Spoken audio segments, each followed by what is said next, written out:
SSC 2016 চাকরি বাতিল মামলায় সাময়িক স্বস্তি পেল রাজ্য সরকার। আজ রিভিউ পিটিশনের শুনানিতে সুপ্রিম কোর্ট বলে, যারা অযোগ্য শিক্ষক শিক্ষিকা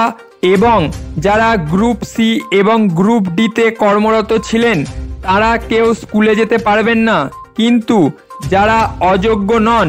অর্থাৎ যারা কাগজে কলমে যোগ্য তারা আগামী 31শে ডিসেম্বর পর্যন্ত স্কুল যাতে ভালোভাবে পরিচালনা করা যায়, যাতে পঠন পাঠন ভালোভাবে চলে, তার জন্য তারা আগামী 31শে ডিসেম্বর পর্যন্ত স্কুলে যেতে পারবেন এবং সেই সমস্ত যোগ্য শিক্ষক শিক্ষিকারা বেতনও পাবেন। সুপ্রিম কোর্ট রাজ্যকে কার্যত হুঁশিয়ারি দিয়ে জানায়, আগামী 31শে ডিসেম্বর 2025-এর মধ্যে এই নিয়োগ প্রক্রিয়া সম্পন্ন করতে হবে